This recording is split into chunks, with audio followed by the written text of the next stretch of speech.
necesitamos de tu presencia, oh Señor, y también en esta hora, Padre. Te suplicamos, mi Dios, que traigas con bien a nuestros hermanos que aún vienen en camino, para así juntos, Señor, aprender más de una porción de tu palabra. Gracias, Padre, porque usted es bueno. Perdona nuestros pecados, limpia nuestros corazones, Señor, y ministranos en esta hora, oh Padre Celestial. Que nuestros pensamientos, Señor, sean dirigidos hacia el trono de tu gracia y que podamos, Señor, encontrar paz en nuestros corazones y podamos sobre todo, oh Señor, agradarte y adorarte porque tú eres nuestro Creador. Gracias, Padre Santo, porque con ese propósito nos has creado para adorarte, oh Señor, que usted es nuestro Creador. Gracias por este sábado, Señor, que nos has regalado. Gracias por este día porque nos encontramos contigo delante de tu presencia. No somos dignos, Padre Celestial, pero lo hacemos confiadamente en el nombre de Jesús. Amén, Señor. Amén. Vamos a abrir nuestras Biblias allá en el libro de Primera de Reyes, capítulo 17, versículo 1. Primera de Reyes, capítulo 17, versículo 1.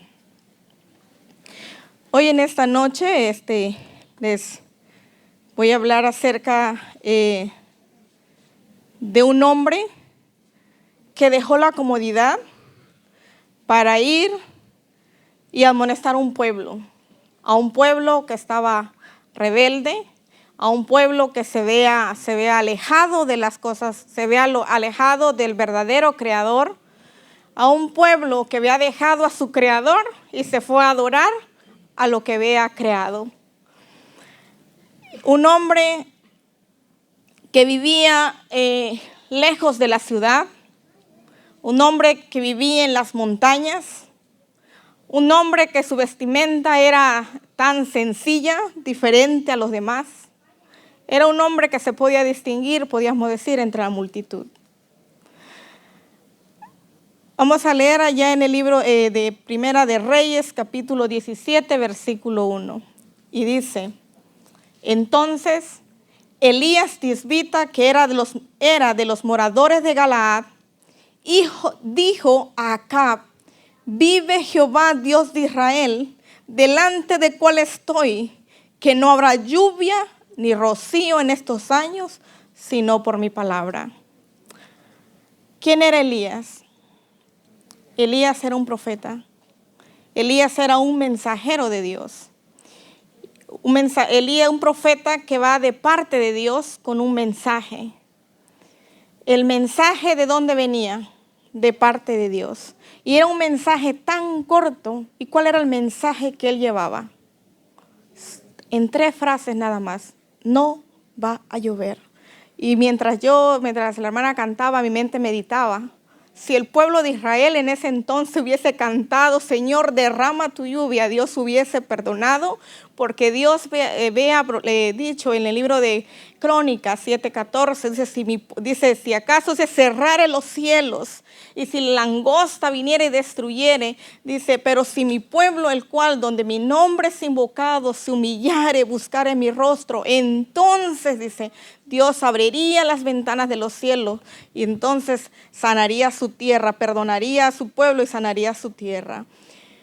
Saben, mis hermanos, el libro de Primera de Reyes 17:1 es la respuesta a la oración de Elías.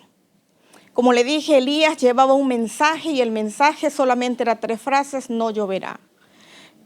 Elías dice, ¿de dónde era Elías? Elías dice era de Galaad. En ese entonces reinaba un rey llamado Acab. Saben que de Samaria a Galaad, el pueblo de Dios estaba situado ahí en Samaria. Y Elías vivía en las montañas de Galaad. Y yo chequeando, viendo el mapa de cómo era en el oriente y todo, hacemos de cuenta que era de este a oeste. De este a oeste, ¿se dan cuenta? Como de aquí de West Palm para allá, no sé qué lugar será, Tampa. Ahí eran montañas y todo. Dice que llevaba días y noches para llegar a Samaria. Pero aquí encontramos que Elías, aparte de que llevaba un mensaje, era respuesta a la oración la respuesta de Dios a la oración de Elías. Dice que mucho tiempo Elías oraba porque habían dejado al verdadero creador y adoraban a la creación. Saben que ellos en aquel entonces adoraban a los Baales, hacían todo lo que hacían los Baales, Astarte. Cuando el pueblo de Dios, mis hermanos, Elías lo veía todo lo que había, el pueblo había entrado en una total apostasía. Y Dios, por amor a su pueblo, siempre levanta a alguien para amonestar a su pueblo. Y saben, me interesó tanto que Dios utiliza una y otra manera para salvar a su pueblo. Y una de las cosas que Dios hizo fue que cesara la lluvia, que no hubiera lluvia ni rocío, para que ellos reconocieran quién era el verdadero Dios que estaba al control de la naturaleza. Qué interesante cuando vemos aquí en el libro de Primera de Reyes 17:1, solamente menciona que no habrá lluvia ni rocío estos años, sino por mi palabra. Pero ¿saben dónde dice cuánto tiempo? Vamos a ir allá en el libro de Lucas, capítulo 4, versículo 25.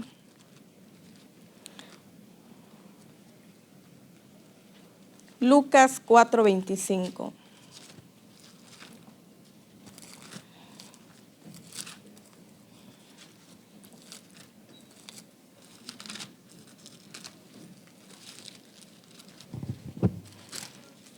Dice, pero en verdad, ahí está hablando Jesús, pero en verdad os digo que muchas viudas había en Israel en los días de Elías, cuando el cielo fue cerrado por 3 años y 6 meses. ¿Sabe que en la Biblia, mis hermanos, siempre encontramos cuánto es 3 años y 6 meses? 42 meses, 3 años y medio, 42 meses, 1260 días, que Dios le dio al pueblo. ¿Para qué? Para que se arrepintiese, para que ellos buscaran al verdadero Dios.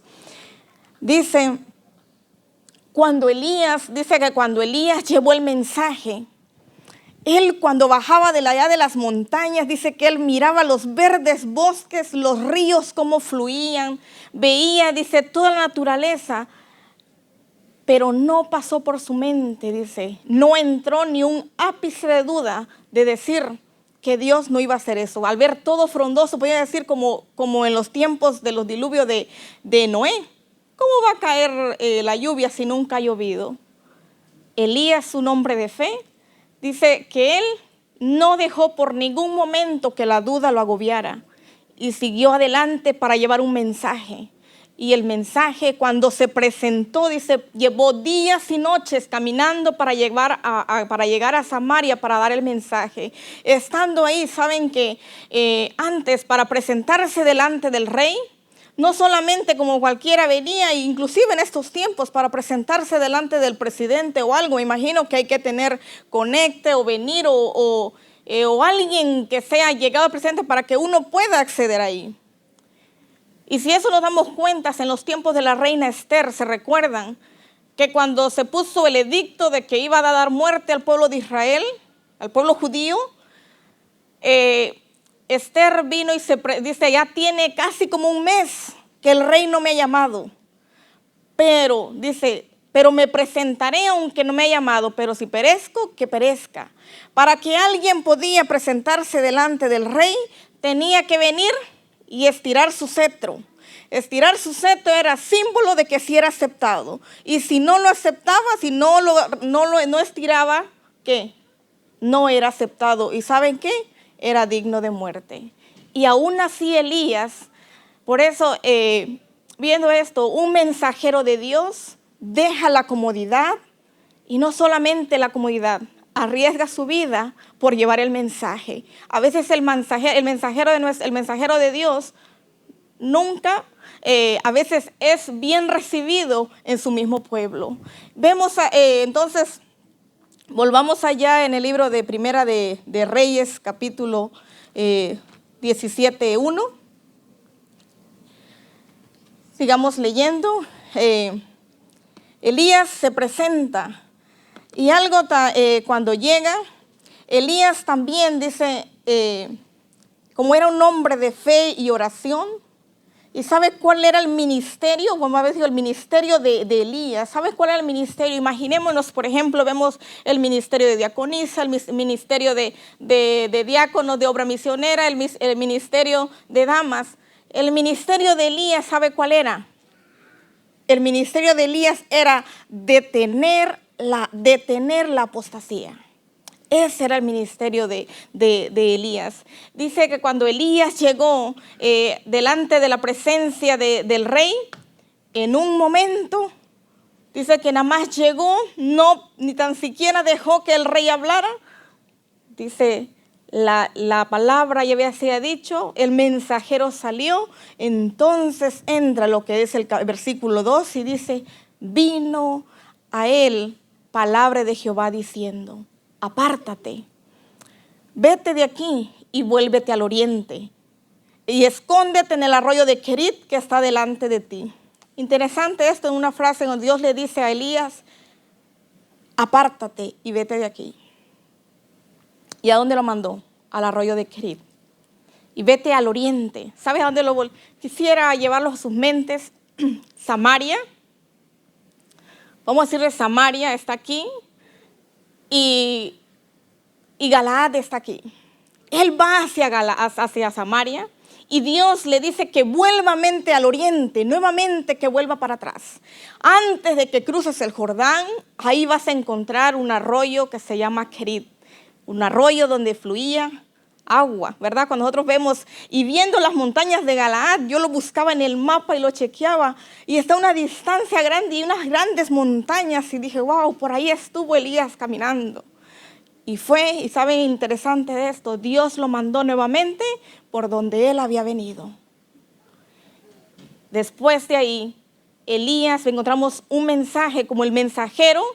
Uno tiene que llevar el mensaje de Dios, no llevar el mensaje de él mismo, sino que el mensaje que Dios le manda para el pueblo. Segundo, el mensajero debe obedecer la voz llamado de Dios. Dios le dijo, ve y vete al arroyo de Kerit. Vemos que Elías obedeció a la voz de nuestro Dios y le dijo, apártate de aquí, le estoy leyendo el versículo 3, y vuélvete al oriente y escóndete en el arroyo de Kerit que está delante del Jordán, y beberás del arroyo, y yo he mandado a los cuervos que te den allí de comer. Y él fue e hizo conforme a la palabra de Jehová, pues se fue y asentó al arroyo de Kerit, que está antes de cruzar el Jordán. Y los cuervos le traían pan y carne por la mañana y pan y carne a la tarde y bebía agua del arroyo. Si nosotros podemos ver aquí la vida del profeta, la vida del siervo de nuestro Dios, vemos que Elías tuvo que dejar su hogar, su comodidad y obedecer la voz de Dios. Dios le dijo, vete ¿a dónde? Al arroyo de Kerit. Ahí donde ¿qué? Donde había agua. Y no solamente eso, sino Dios le mandó, le indicó un lugar a donde iba a ir. Y obedeció. Bien diferente al llamado que Dios le hizo a Abraham. Abraham le dijo, salte de tu tierra y de tu parentela a la tierra que yo te mostraré. Y por fe salió Abraham, no sabía a qué lugar ir. Mas él sí sabía, le especificó el lugar a dónde iba a ir. Muchas veces, a veces como decía la hermana al que predicó el miércoles, muchas veces Dios a veces pareciera que no contesta nuestras oraciones, pero Dios siempre contesta sí, no o espera. Y a veces da instrucciones y a veces manda al lugar específico y a veces vamos caminando por fe a donde Dios nos va a enviar. Elías dice, podemos imaginar que cuando Elías llegó ahí al arroyo de Kerit, ¿quién le iba a dar de comer? Dios dice que iba a haber ¿qué? Siervos. no siervos criados, sino pájaros, aquellos animales. ¿No lo han visto unos negros ahí? Ellos le iban a dar de comer. ¿Y cuál era el menú?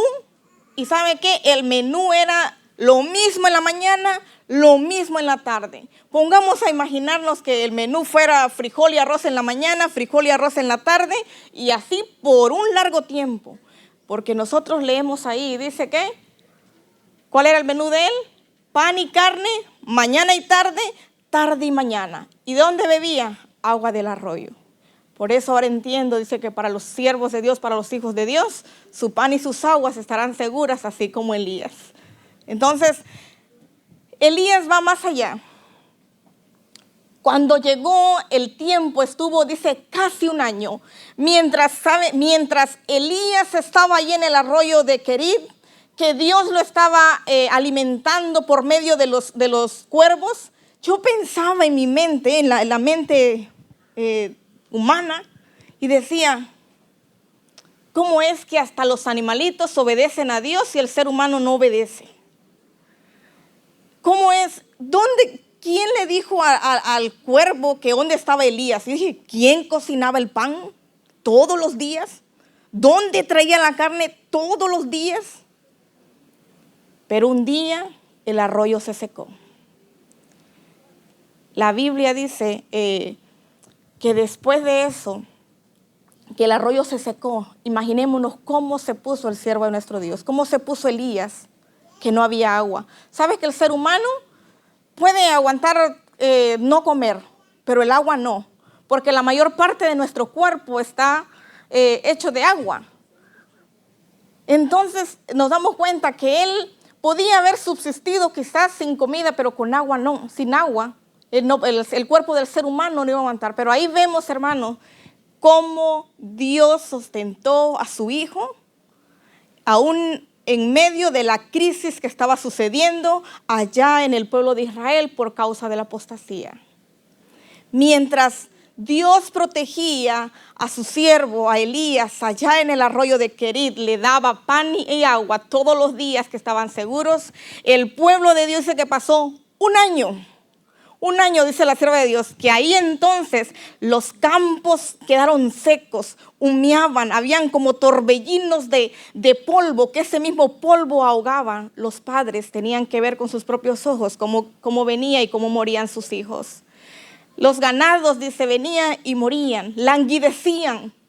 Hermanos, si no hay agua, no hay hierba. Si no hay hierba, ¿qué van a comer los ganados? Si no hay hierba, ¿qué va a producir la tierra para poder comer? Hubo una gran crisis. ¿Y sabe con qué propósito era Dios? Para que el pueblo se humillara y buscara nuevamente a su Creador. Y ellos clamaron a Dios, mas el pueblo no lo hizo. El pueblo de Israel dice que en ese momento, ¿saben a quién le echaron la culpa? A Elías. Ese hombre que ha venido a tribular el pueblo, que ha venido. Y entonces, mis hermanos, aquí hay otra lección para nosotros. Recordemos quién era la esposa de Acab. Acab era Jezabel. Jezabel era hija de ¿qué? De Baal Peor, de los Baales, que venían y adoraban otros dioses. La Biblia menciona que Acab fue como inducido por su esposo, por su esposa, para que buscaran ¿a quién? A Elías, para que así le dieran muerte. Pero mientras estamos bajo el cuidado de nuestro Dios, como dice el Salmo 91, el que habita al abrigo del Altísimo morará bajo la sombra del Omnipotente. Ahí estaba seguro, bajo la sombra de nuestro Dios, Elías, y el pueblo, y allá buscándolo. Entonces ahí está la vida de Elías, en el otro lado el pueblo de Israel. El pueblo de Israel, hambre, sed, muerte, pestilencia, y aún no había arrepentimiento. ¿Saben, mis hermanos, que estos últimos tiempos lo mismo va a ser? Que cuando venga tantas pestes, tantas enfermedades, tantas cosas, y en vez que busquemos a Dios para venir, ¿y van a qué? A renegar. Otro poquito más enfático. A mí me encanta el libro de la historia de Esther. Menciona que un día al pueblo judío se le marcó el día, la hora exactamente cuando el pueblo judío tenía que ser muerto. Pero en ese entonces, ¿qué? Se levantó un edicto y vemos en la historia que no murió ni uno, no murieron tantos como deberían muerto. ¿Por qué? Porque no se podía contradecir la orden del rey y se levantó otro edicto que tenían que defenderse. Aquí ellos, mientras ellos venían y se morían de hambre, de sed y de todo, en vez de buscar a Dios, ¿saben qué hacía? Reforzaron sus esfuerzos. Dice que día y noche llevaban sacrificios a los dioses de Baal y Astarte. Iban y lo ofrecían. ¿Para qué? Para que a ver si tenía misericordia y les mandaba lluvia. Había pasado un año, como les dije, y no había nada. Entonces, imaginémonos en un año sin agua, sin que caiga inclusive el rocío. Y entonces el rocío, ves que cuando ves en la mañana, como si la hierbita está como mojadita. Y recordamos en el libro de Génesis que Dios dice que antes, ¿cómo era regada la tierra? Con el vapor, como un rocío. Eso todavía lo vemos desde allá de la creación. Yo no sé cuántas veces nos hemos detenido a pensar y nosotros tocamos el rocío cuando está humedecito el monte. ¡Wow! Así Dios la regaba antes. Y aún todavía tenemos algo desde la creación antes que viniera el diluvio. Y podemos ver que es un Dios real. Y cuando nosotros vamos a la Biblia y encontramos por ejemplo, en el mapa, cada cosa que sí es tan real, yo quisiera estar ahí. Y digo, Señor, Dios quiere en este tiempo hombres como Elías. Pero ¿saben qué? Se secó el arroyo también de Elías. ¿Qué quiere decir, hermanos? Que cuando hay tantas cosas allá afuera, también a los hijos de Dios los alcanza. Pero ¿saben quién está al control? Dios. Porque Dios le dijo, después Dios nuevamente llama a Elías y le dice, el versículo 17:7, y sucedió que después de algunos días, fue casi un año, se secó el arroyo porque no había llovido sobre la tierra. Nuevamente, como en el versículo 2, nuevamente en el versículo 8, Dios le vuelve a hablar a Elías. ¿Saben cuánto tiempo pasó? Casi un año para que Dios le hablara a Elías nuevamente. Y Dios le dijo, vete, ¿a dónde? A Sarepta de Sidón. Ahí en Sarepta de Sidón, es como le dije, diferente a lo de Abraham. Dios le va marcando cada pauta de la vida, cada pauta donde tenía que ir el proceso, donde tenía que ir pasando Elías. Lo sacó de Galaad, lo llevó a Samaria a dar el mensaje. De Samaria lo llevó, ¿a dónde? Al arroyo de Kerit. Después del arroyo de Kerit, lo saca de ahí y lo lleva a Sarepta de Sidón. ¿Sabe qué es Sarepta de Sidón, mis hermanos? Podíamos decir que Sarepta de Sidón, un pueblo chiquito, que nadie quisiera estar ahí. Sidón. Gracias, hermana. Sarepta de Sidón. Sidón es un pueblo pequeño, Sarepta era un pueblo pequeño y Sidón era un pueblo grande. Sidón era más conocido. Cuando nosotros vamos al mapa bíblico, allí encontramos a Sidón, era una ciudad, hermanos. Sarepta, vamos a hacer en cuenta que dijera, Dios mandó a Elías a Florida, ahí al pueblo de Indiantown, pueblo chiquito, fuera de la ciudad. Y Dios le especificó quién iba a estar a la entrada de la puerta. Exactamente. Pero ¿saben qué significa Sidón? Sarepta.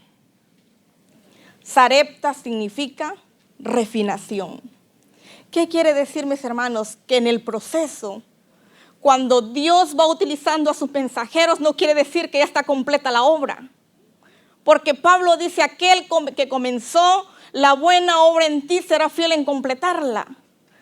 Y viene y ahí nuevamente lo saca del arroyo de Kerit, lo lleva a Sarepta, lo lleva con un propósito para refinarlo.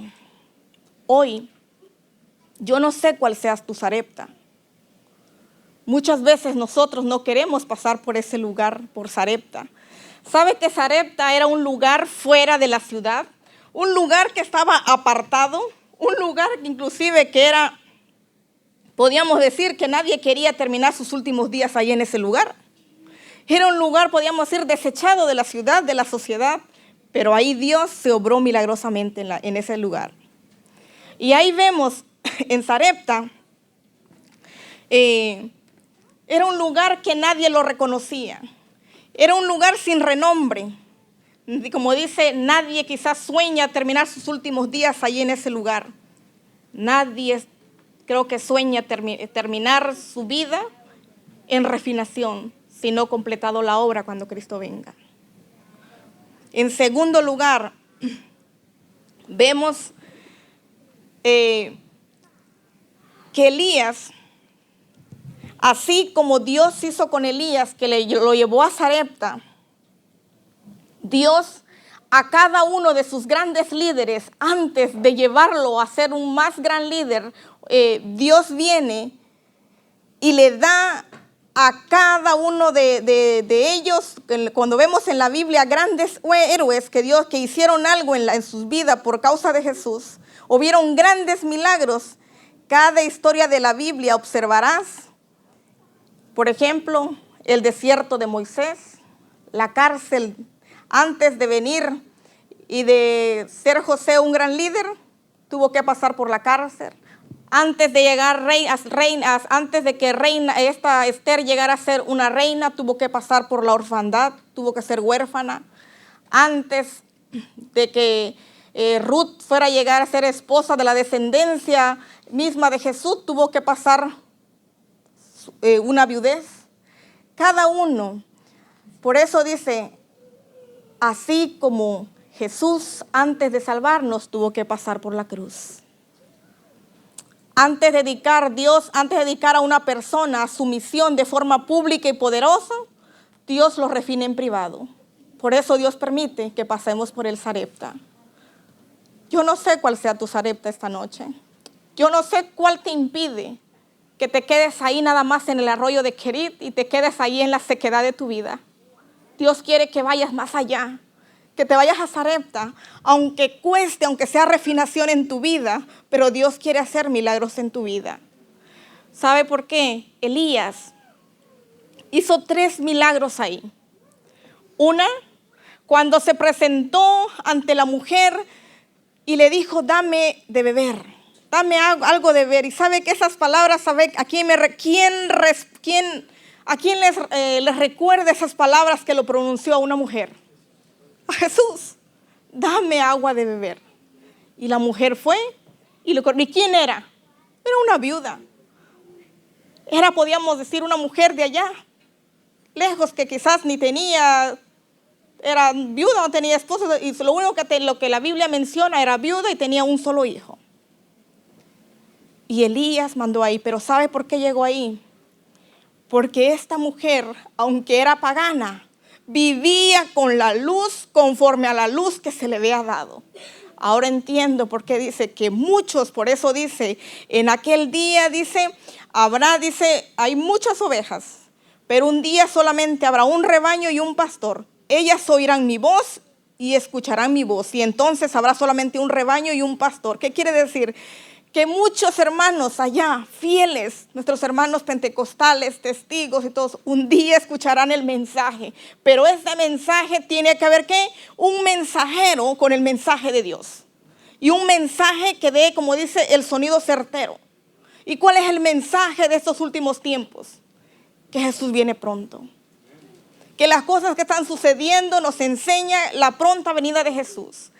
Elías, cuando llegó ahí, le dijo a la mujer, dame de beber, le dio de beber. Y después le dijo, dame de comer, dame el pan. Lo vino y lo hizo en la ceniza. Y entonces, pero la mujer dijo, antes de eso, imagínate qué fe de esta mujer. Le dijo, es el último puñado de harina y de aceite. ¿Qué haríamos como madres? ¿Qué haríamos nosotros?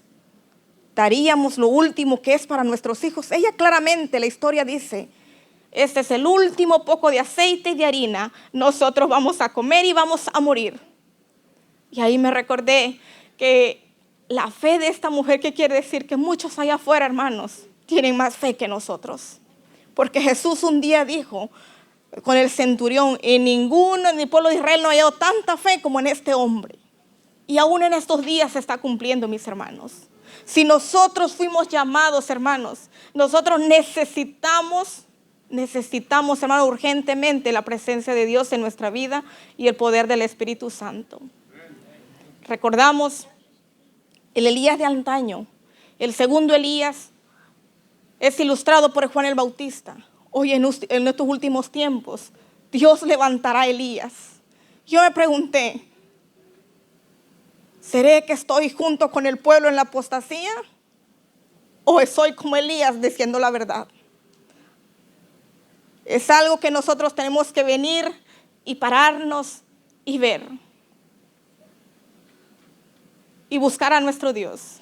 Mientras el pueblo estaba hundido en la apostasía, Dios iba guiando a Elías, pasando en Sarepta, para llevar bendición a aquellas gentiles a los que aún todavía, aún de lejos, habían escuchado a Dios.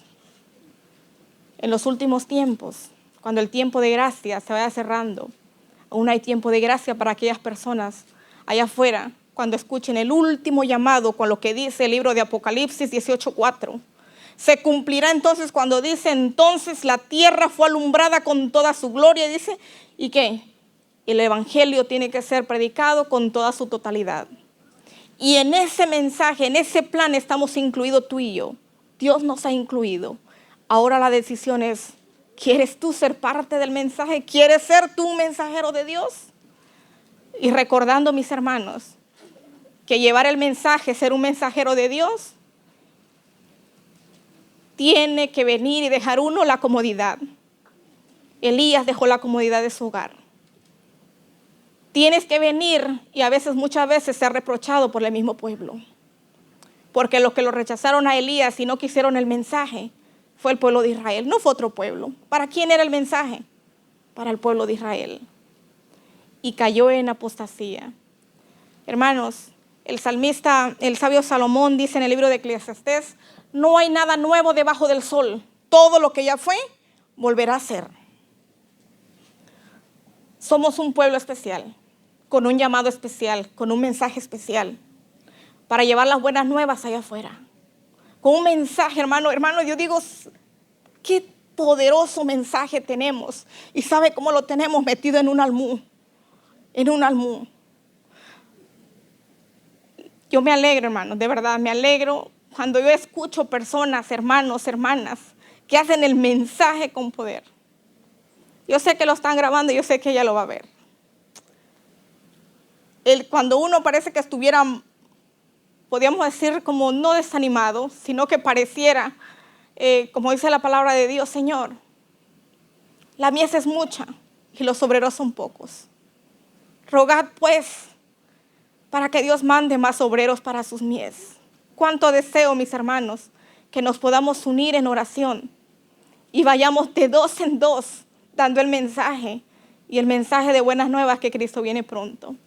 Ese día llegó esta hermana y se sentó y empezó a hablar. Y ese día yo dije el testimonio, pero impactó tanto mi vida de que dije, Señor, ¿yo qué estoy haciendo? ¿Qué estoy haciendo por Cristo? Me dice ella, nosotros antes de salir venimos y oramos una semana. Oramos por el hogar que Dios nos va a enviar. Y Dios nos muestra el hogar que nos va a enviar. Después que nos lleva a ese hogar, y saben que en qué manera ellos entraron, por una simple, podíamos decir, no simple, por una poderosa revista de salud. ¿Sabe qué la gente, como dice, sabe de qué está muriendo la gente? De diabetes, de cáncer, de muchas enfermedades, cuando el pueblo de Dios tiene un mensaje de prosalud. Y lo venimos y lo guardamos en un almú. Lo escondemos y no lo vivimos. Pero ¿cómo vamos a ir a predicar si no lo vivimos? Dice, llegó, tocaron la puerta en un hogar. ¿Y sabe qué pedía la señora? Dice que pedía que le llevaran verduras, comidas así simples. Y se lo llevaron y cocinaron. Utilizando también el método de Cristo. Acercándose, queriendo ser su amigo, suplía sus necesidades y después la hablaba de Jesús y después sígueme. Cuando llegaron ahí, se fueron rápido, como estaba enferma, dice que trataron de estudiarlo, el la lección de la fe de Jesús acerca del estado de los muertos. Y entonces dijo, yo sé que mi Dios me ha perdonado. Yo sé que los muertos nada saben. Después el domingo ellos tenían que ir nuevamente a dar estudio. El lugar tocaron, no estaba. Fue nuevamente el jueves, estaba cerrado. Buscaron y dijeron, la señora ha muerto, ha fallecido. Y entonces los vecinos dijeron, ¿cómo ustedes pudieron entrar ahí si la señora que ahí practicaba la brujería? Hermanos, el mundo está hambriento de Jesús.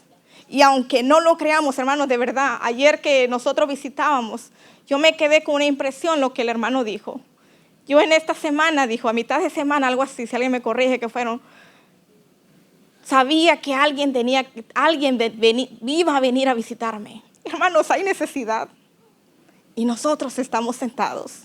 Por eso le dije al principio, como Elías, tenemos que dejar la comodidad. Tenemos que venir y salir. Porque en aquel día, mis hermanos, cuando Dios nos pregunte, cuando Dios nos diga, o Jesús venga y nos diga, estuve con hambre y no me diste de comer. Estuve con sed y no me diste de beber. Forastero y no me visitaste. En la cárcel y no me visitaste. Mis hermanos, hay una obra grande que hacer. Y Dios hoy, como el antaño, quiere Elías. Elías que se levante en el nombre de Jesús, que lleven el mensaje de Dios. Y el mensaje, hermanos, es tan corto como el de Elías. El mensaje de Elías, no va a llover. El mensaje en estos últimos tiempos, Cristo vuelve por segunda vez. Tenemos que prepararnos. Que Dios nos bendiga.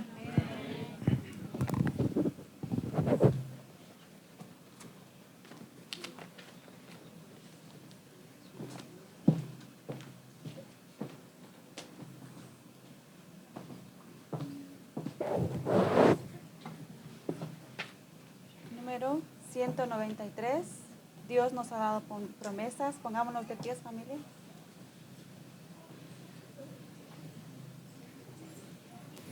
Número 100.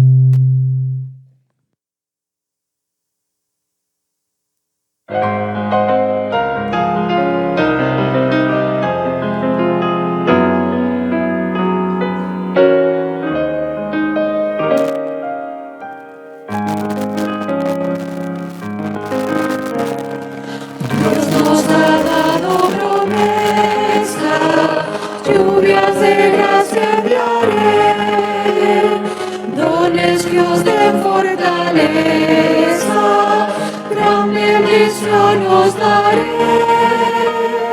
Lluvia de gracia, lluvias pedimos, Señor, mándanos lluvias copiosas, lluvias del Consolador. Cristo nos dio la promesa del Santo Consolador, paz y perdón y pureza para su gloria y honor. Lluvia de gracia, lluvias pedimos, Señor, mándanos lluvias copiosas, lluvias del Consolador. Dios nuestro a todo creyente, muestra tu amor y poder.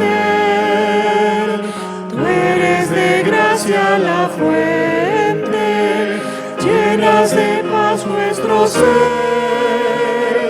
Lluvia de gracia, lluvias pedimos, Señor, mándanos lluvias copiosas, lluvias del Consolador. Obra en tus siervos piadosos, cielo, virtud y valor, el tentador victoriosos salgan contigo, Señor. Lluvias de gracia, lluvias pedimos, Señor,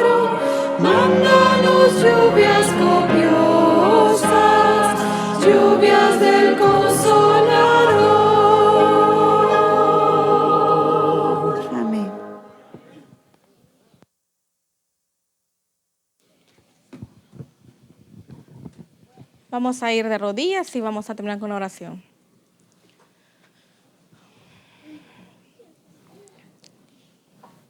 Padre que estás allá en las alturas de los cielos, alabado y glorificado sea su nombre. Señor, en esta hora, Padre, llegamos delante de tu presencia y lo hacemos en el nombre de Jesús. Señor, venimos aquí porque ¿a quién iremos, Padre Santo? Hoy, Señor, tu pueblo está aquí reunido y te queremos decir, Señor, perdona nuestros pecados, límpianos de toda maldad, Padre Celestial, y úsanos una vez más para gloria y honra de tu nombre. Envíanos, Señor, a donde hay necesidad de ti. Envíanos, Padre Celestial, a donde hay hijos tuyos, Padre Celestial, que está, sus vidas, Señor, quizás necesitan de ti. Padre Santo, sabemos que tu pueblo, en tu iglesia, usted tiene el control. Ayúdanos, Señor, que aún en momento de crisis, aún en momento de pruebas, Padre Celestial, nosotros con tu ayuda podamos seguir firmes y adelante, mi Dios. Porque esperamos aquel día glorioso, Padre Santo, cuando tú vengas por segunda vez. Padre Celestial, danos, renueva el deseo en nosotros, Señor, y sentir ese amor por las almas, así como tú diste tu vida por nosotros, sentiste ese amor hacia nosotros, Padre Celestial. Padre, permite, oh Señor, de escapar de esa comodidad, de que a veces quizás ponemos excusas, pretextos, Señor, y no dejamos nada, Señor. Preferimos estar en la comodidad y no ir y predicar tu mensaje. Padre, perdónanos, ayúdanos, Señor. Muchas veces quizás ponemos pretexto, Padre Celestial, el cansancio, el trabajo, pero sabemos que todas esas cosas, Señor, se acabarán, porque hay cosas nuevas, Padre Celestial. Y gracias, mi Dios, te adoramos y te glorificamos, porque sabemos que cuando trabajamos para tu obra, hay gozo en nuestros corazones al ver almas convertidas para tu reino. Gracias, Señor. Oh, mi Dios, cuánto anhelo que todos mis hermanos pudieran, Señor, sentir eso de venir y llevar un alma a tus pies, que es algo tan glorioso, Señor, de venir y impartir tu mensaje. Ayúdanos, Señor, pero también aún en momentos de dificultades, ayúdanos a verte a ti, mi Señor. Que ninguna de las dificultades, Señor, nos aparten de ti. Por favor, bendice a nuestras familias. Únenos, Padre Celestial. Y como familia, Padre Celestial, ayúdanos a glorificar tu nombre en todo momento. Gracias porque usted es bueno. Gracias porque has dejado este día para poder reunirnos y glorificar tu nombre. Gracias, Padre Celestial, porque sabemos que esto será un principio de la eternidad. Oh, Padre Celestial, te amamos, Señor. Te necesitamos en nuestras vidas. Por favor, restaura estas vidas, Señor. Y hoy te quiero pedir una bendición especial sobre todos los hogares que han abierto para impartir tu mensaje. Hoy te quiero pedir una bendición por aquellos mensajeros que han decidido dejar la comodidad de ir a trabajar en los grupos pequeños, que no nació en el corazón de la iglesia, sino que nació en su corazón de usted. Padre, te ponemos en esta hora, oh Señor, a tu iglesia de Norwood, a los grupos pequeños. Queremos, oh Señor, con tu ayuda, seguir trabajando para gloria y honra de tu nombre. Gracias, mi Dios, porque te fijas en nosotros seres humanos pecaminosos, en vasijas rotas, Señor. Pero sabemos que cuando llegamos a tu presencia, tú nos puedes restaurar. Gracias, Padre Celestial. Levántanos, Padre Celestial, con tu bendición y tu perdón. Y llévanos a nuestros hogares y danos tu paz. Y mañana nuevamente, oh Señor, podamos seguir alabando y glorificando tu nombre. Y que podamos recordar que adoramos a un Creador, aquel que nos creó. Gracias, Padre Santo. Gracias, Espíritu Santo. Gracias, Jesús, por morir por nosotros. Gracias, Padre, por dar a tu Hijo. Oramos en el nombre de Jesús. Amén. Amén.